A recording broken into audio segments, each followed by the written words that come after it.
morning, Charged Up Studio listeners. Welcome back once again to another episode where you get charged up for success.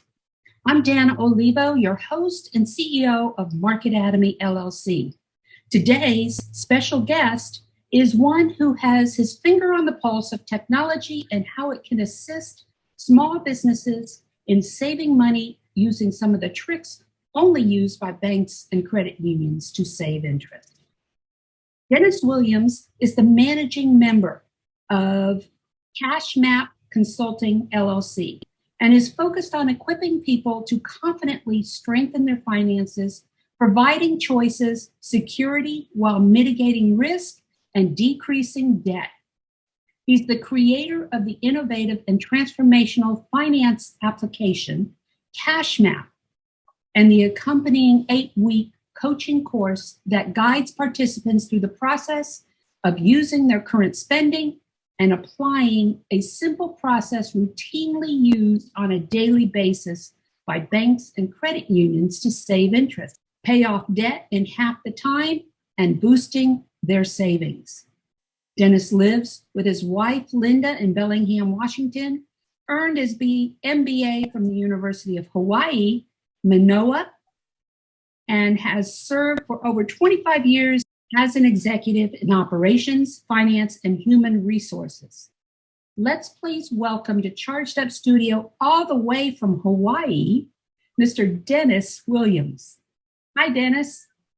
Hey, good morning. Thanks for the opportunity to share with you and your listeners this morning. So what's the weather like in Hawaii right now?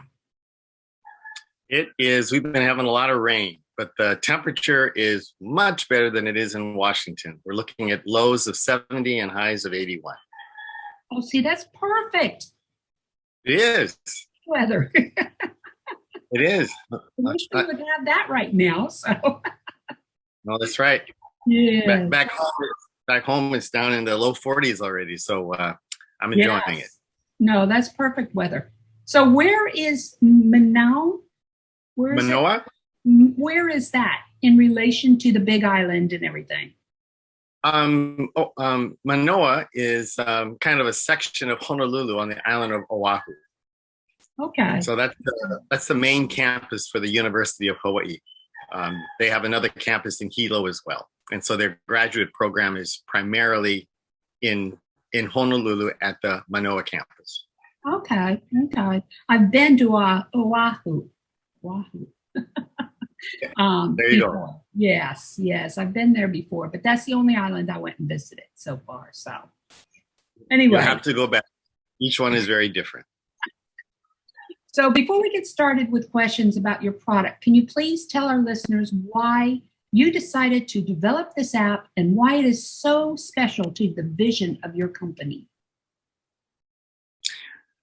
About 12, 13 years ago, I was running a small mortgage company in Kirkland, Washington, which is kind of near where the Microsoft campus is. And one day, an account manager from representing an Australian bank, they had just introduced a new product that was totally different than anything else that had been in the market. And he dropped by to train our loan officers. And he started his presentation with the following statement. How would you like to show your clients how they can pay off their mortgage in half the time without changing their spending? And the interest rate doesn't matter. So if somebody asked you that question, what would you say, Dana, if you heard it? What would be your reaction? I'd probably say that you've got to do some convincing here because I can't see that happening. Yeah, it seemed too good to be true, right? Yeah. Mm-hmm. And so here this guy walks in our office and says, let me show you this product, and this is what it does. Our loan officers struggled to be able to understand it. I heard it and thought, this sounds like a scam. That's what I was thinking, yeah. Uh-huh. It sounds like a scam. So I decided to start poking into it while I was talking to the guy. And as he started to talk, I began to realize that what he was saying was true. But I didn't entirely understand the why. And because our loan officers had a hard time being able to explain it, I took on the role of being able to develop training materials. And so they would bring their customers and I would do the presentation and close the deal. And then they would kind of proceed with kind of quoting the rate and, the rest of the items that needs to get done with the mortgage. But as I began to dig into it, I realized that there was an element in managing our finances that none of us had been taught. And as I learned what it was, and I actually then had a case of an individual who had been crushed by a crane, one of those big construction cranes. They didn't think he would live. He had declared bankruptcy. Mm-hmm. U.S. Bank had actually rejected his application because of bankruptcy. So he came to me. I went to my local bank, a regional bank called Banner Bank, met with my banker, showed her the work I had done. And she looked at me and she said, I've been in the business for 25 years. I know all about the average daily balance. But we've never been taught what the implications are as it relates to how we do our spending. She ended up going to her senior executives and asked if I might be able to present the principle to some of their customers, one of whom is now my CPA. Their comment was the same. This is not something we're taught. As soon as he saw it, he realized it was true. And so when I went back home to Hawaii and showed it to a few friends, their comment was, wow, this could really change people's lives. And they offered money for me to be able to develop an application that people could end up using. And so that's kind of how the story started. By the way, that individual who came and made the application to refinance his home, not only did the bank underwriters find it intriguing, they gave him more money than he was even asking for. And he was absolutely thrilled. Yeah, interesting. Yeah, well, that takes care of my next question. It was, did you originally start out thinking about this app, or is it something where you noticed a gap in the marketplace? And it sounds more like it was brought to your attention, but there was also a learning gap, an education gap between the consumers and the banks when it came to this, right? Correct. Yes. And even internally for banks, and this has been one of my biggest challenges rolling this out that I had no idea I was going to have. And that is the simple reality that as I talked with my banker, and by the way, she ended up actually helping me edit the educational section of my app around the information around working with your bank. Her comment was, we as banking staff are not trained about this. And it makes sense because the banks are in the business of making revenue off of collecting interest. They're not in the business of coaching their customers how to pay the least amount of interest in order to pay off a loan. Right. Nor are they in the business of giving people advice over how to minimize their service fees. That's true. That's right? True. Yes. So the banking staff aren't educated on this either. And so as I show this to her, like one of the things that that we talk about is rescheduling the timing you pay your bills to your benefit. And her comment to me was, I had no idea I could reschedule the time I pay my bills. And she gave me a list of her vendors that she and her husband used to see if she could change the pay date. And every single one of them she could, with the exception of the rubbish bill. They have just a really long grace period, so it didn't matter. So she ended up taking it on, using the concept, and herself saving thousands of dollars. Wow. Well, that's something we're definitely going to have to learn more about. So in my intro to you, we talked about what did you mean when you say your focus is on providing added security for small business. What do you mean by that statement? Well, there's two things. Be a couple of little factoids that I was surprised by. Number one, I mean, one of the reactions I get from people is,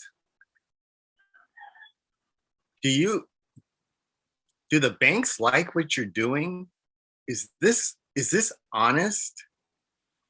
And one of the things that I've learned over time has been, until the late 1600s, early 1700s, as the development of the New World in the Caribbean started, once upon a time, if you charged someone interest, you were condemned to eternal hell.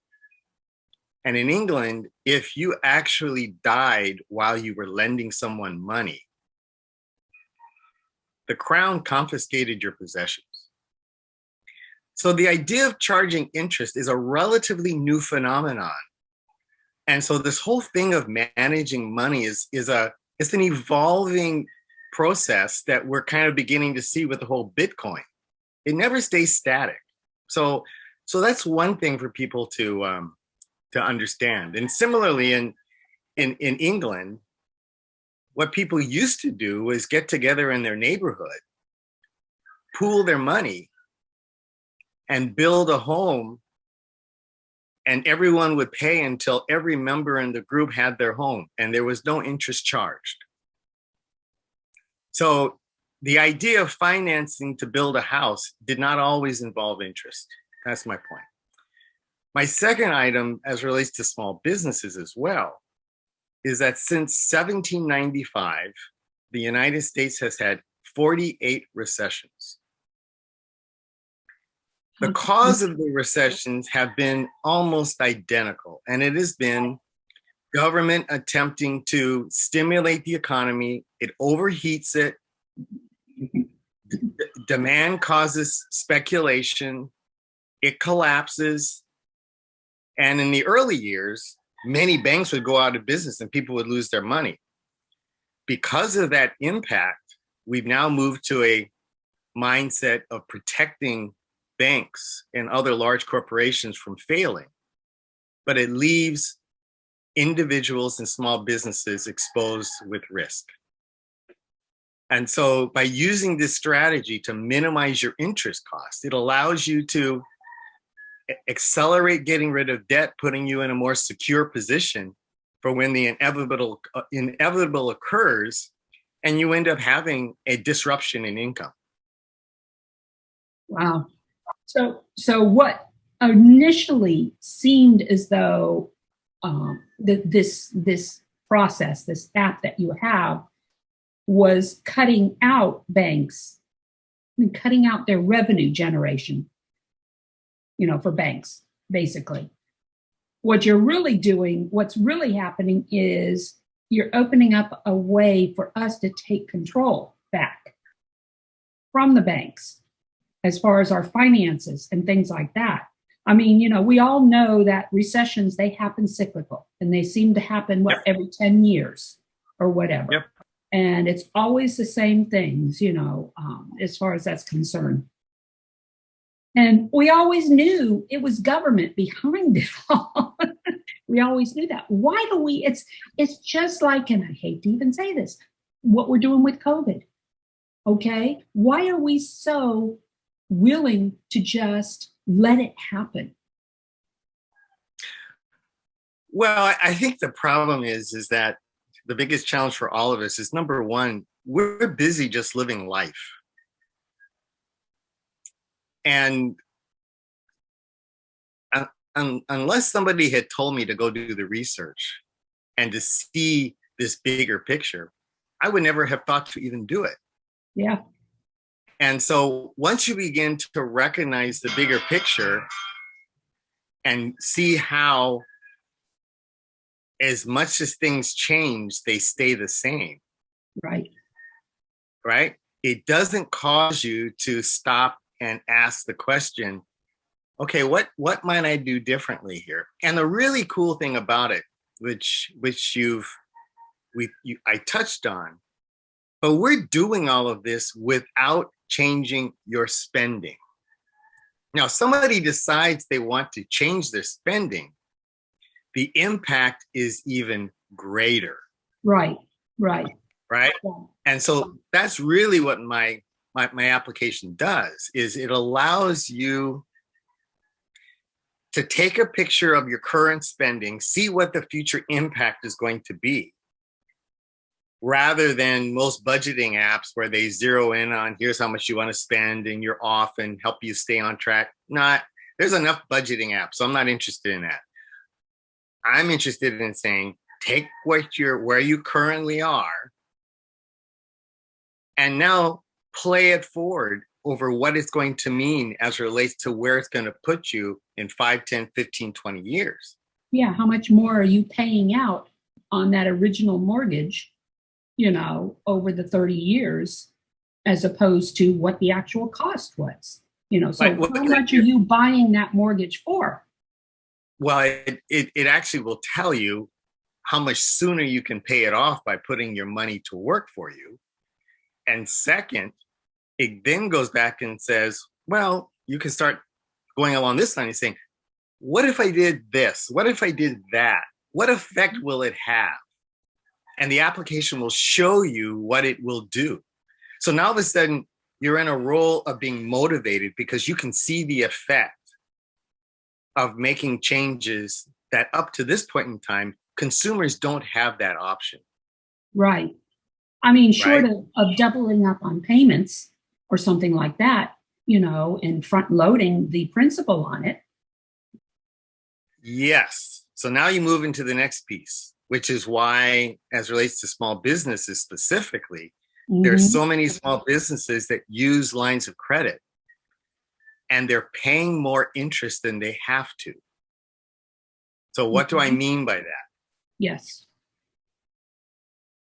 The standard way that most people manage their line of credit is they'll take the money from the line of credit and use it and wait for the bank to bill them at the end of the billing cycle. Meanwhile, their cash is sitting in the checking account doing absolutely nothing. Because waiting for them to spend it. Yeah, waiting for them to spend it. Yeah. Waiting for them to spend it.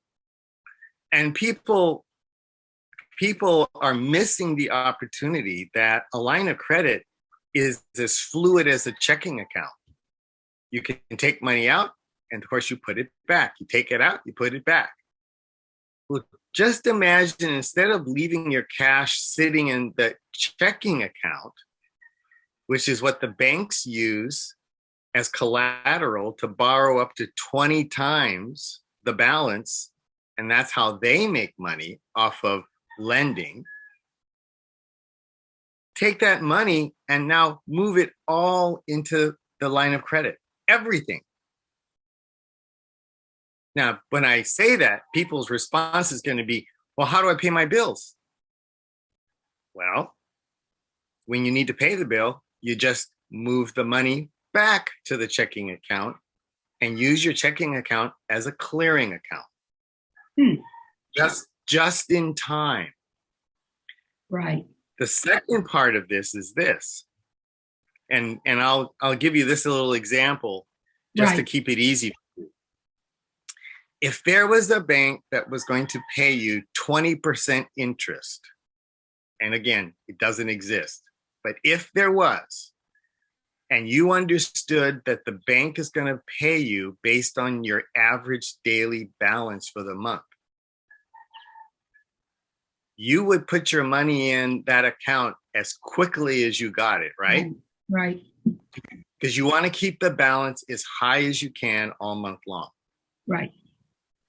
Now, what does that mean as far as when are you going to take money out to pay your bills? You're going to want to pay it on the last possible day because you want to keep the balance as high as possible. So what you're saying is change the due dates. So you would change, exactly. You would change the due date of your bill to the last possible day so you could keep that balance as high as possible. And so you'd maximize earning the interest. Right. Well, it works exactly the same way in a line of credit, but it has the effect of minimizing the average daily balance is what the bank uses to charge you interest. So people ask me, oh, what's the skill here?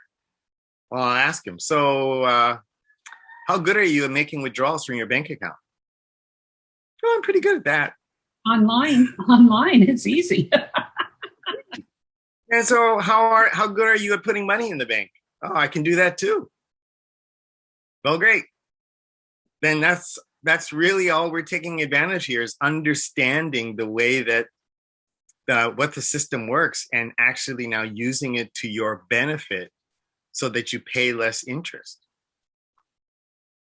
I mean, this is all fascinating, in the sense where there's a lot in here that makes common sense. Okay. And then there's other things where, okay. I mean, me, if I had a line of credit, first of all, I would only use that for when I needed it. Okay. So I wouldn't transfer the whole thing into my checking account, or anything like that because of that. Which is what you're saying. You want to leave it in the line of credit because from what I understand, you're saying that the banks borrow money based on what? The cash that they have in checking accounts? Yeah, checking and savings accounts. They use it as collateral. They use it as collateral. So basically, we're paying for them to make money with our money. And then they're generous. They're so generous. They give you back 0.1%, if anything at all. Yeah. I noticed that. I'm abundantly grateful for their generosity. Right. No, it's the same thing with your 401ks and your KIOs and all this other things, and in fact, the government's trying to stop self-directed IRAs and 401ks right now because they can't keep track of them, Yep. And we're going to self-directed because we're not getting the money out of the banks, out of the stock market, or anything like that. So let's talk a little bit about what opportunities are we missing? So that's perfect. You said something that was absolutely profound. Right. Oh, I did. Okay. You said, you view a line of credit as a mechanism that increases debt, correct? As long as, when I use it. Yeah. Yeah, when I use it.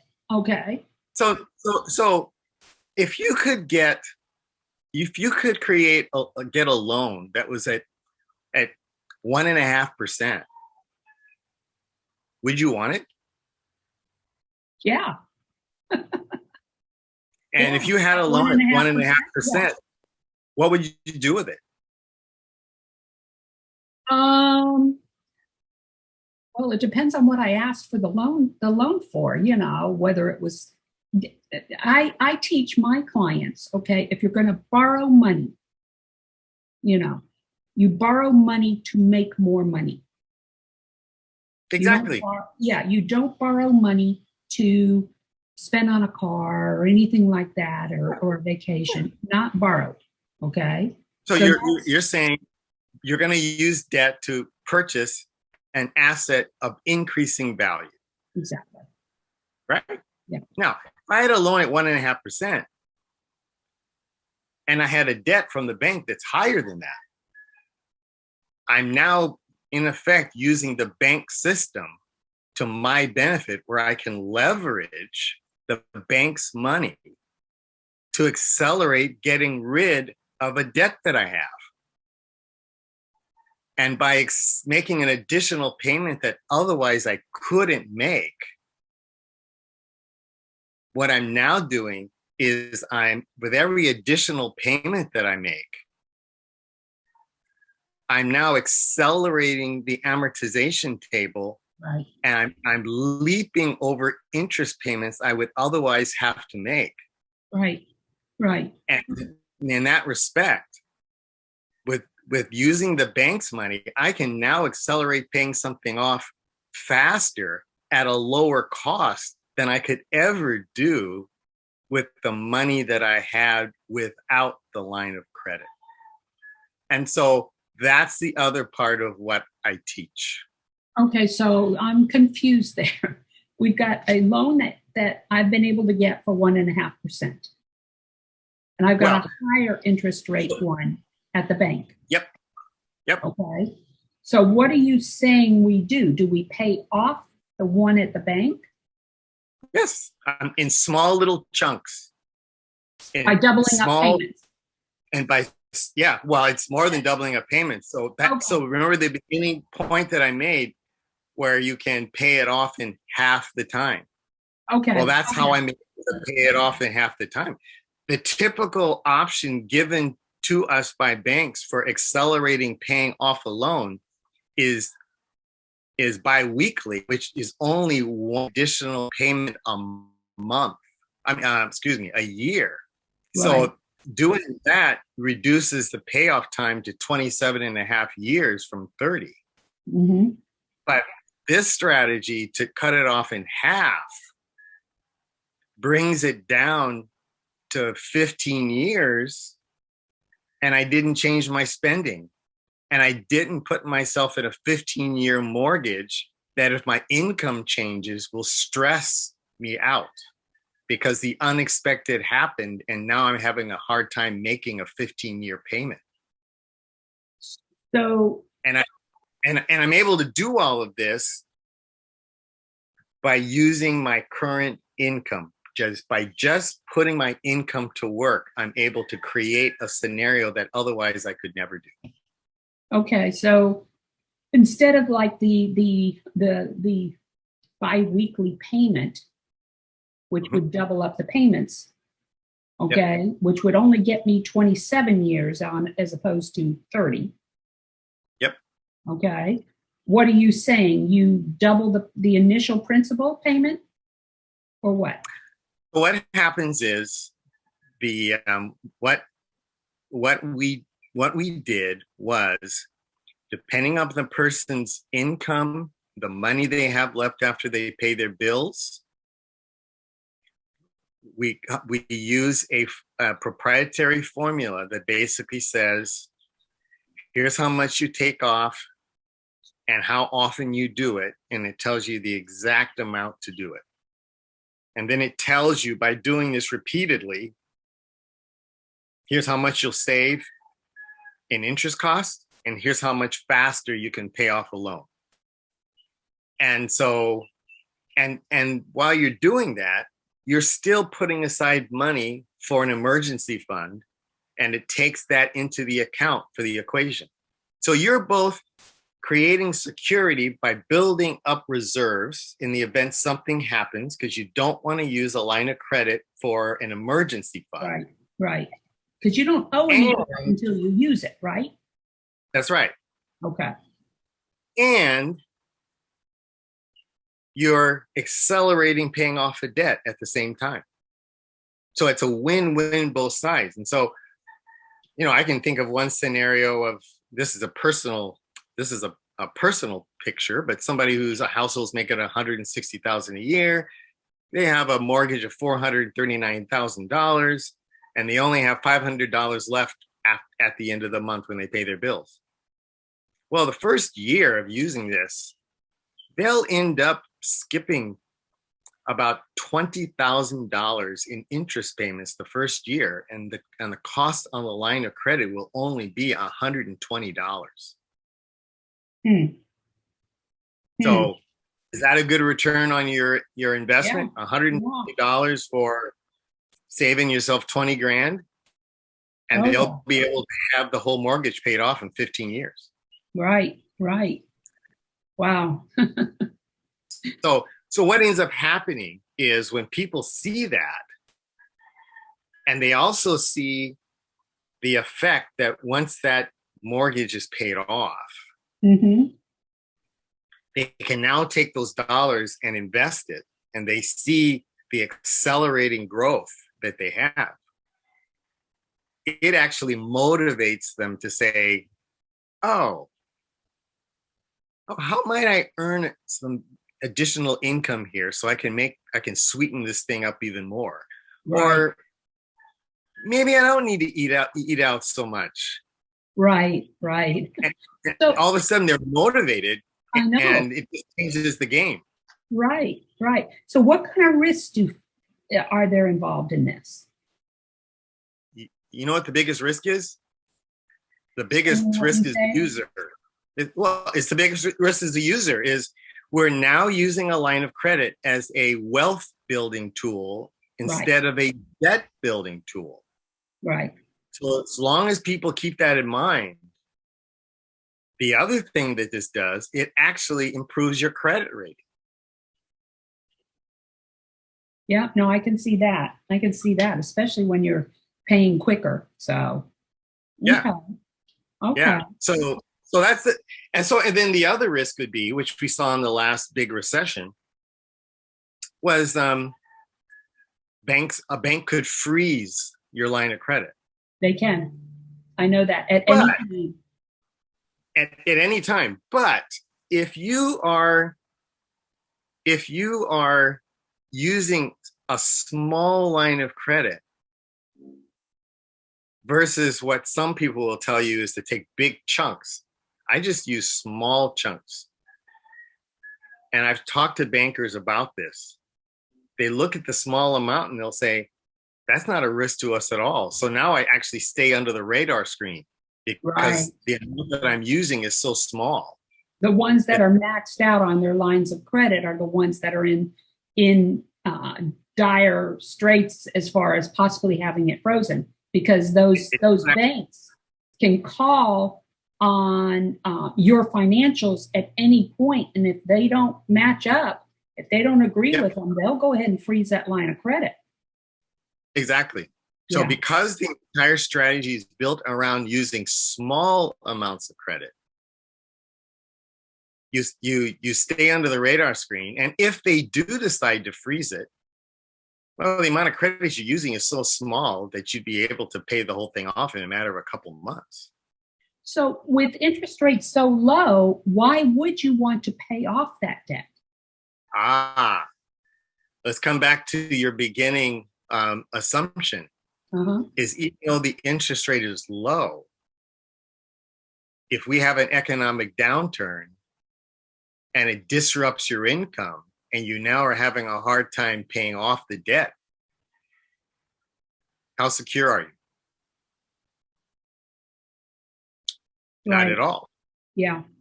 So the idea would be is to accelerate it so that you can maximally be done with it, so that at a very minimum, it puts you in a stronger position.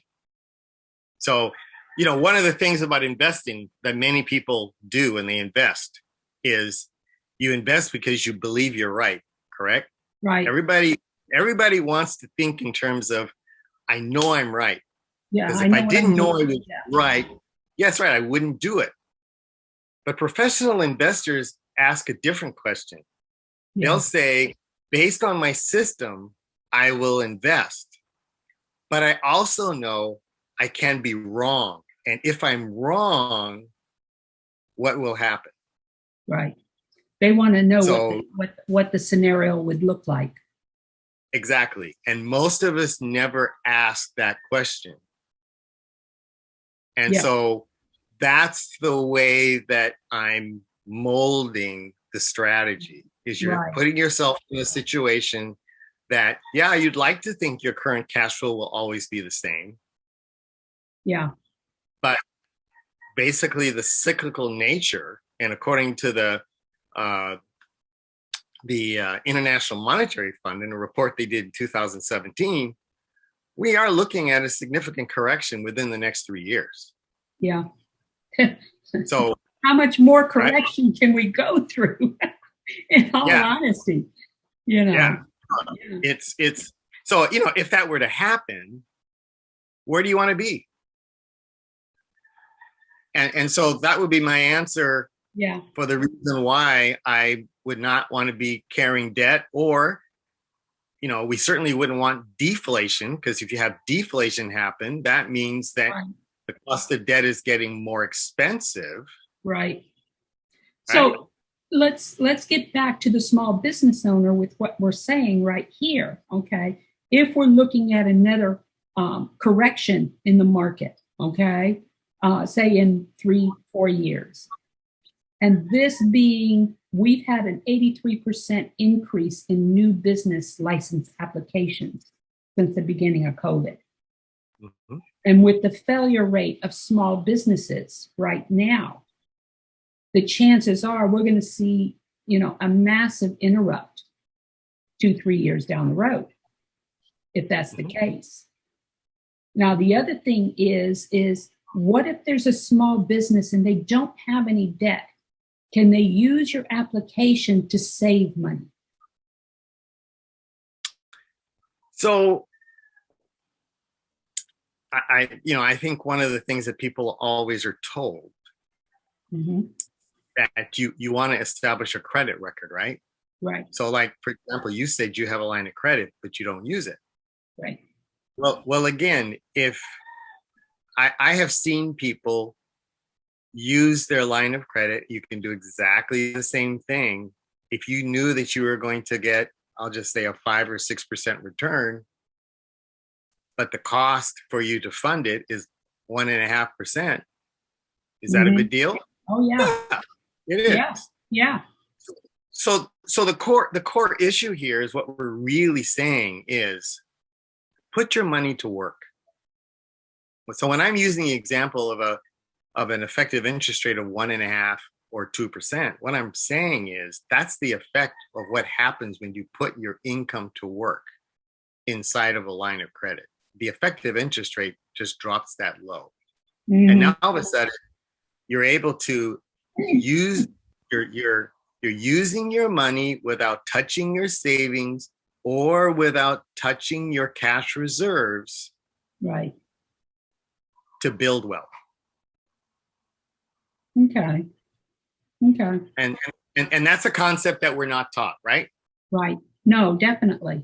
No, we're not. I mean, very few of us are even taught anything about financial management or anything like that growing up, or, in school, or even afterwards. So what exactly does your finance app, CashMap, do?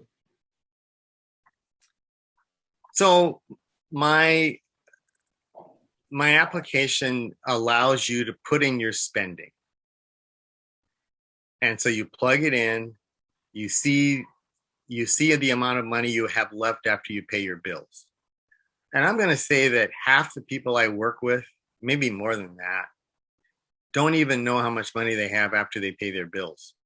They think they know, but when they actually go and start lining it up, they're absolutely shocked. They think they have more money than they really do. And why is that? Because when we see money sitting in a checking account and then we walk into a store and we know we have the money, we end up spending on things that really aren't that important to us. It just kind of slips through our fingers. Right. So the first step is CashMap helps you capture that. Mm-hmm. The second thing CashMap then does is it takes you through and asks you key questions like, going forward, what are you anticipating your income growth to be?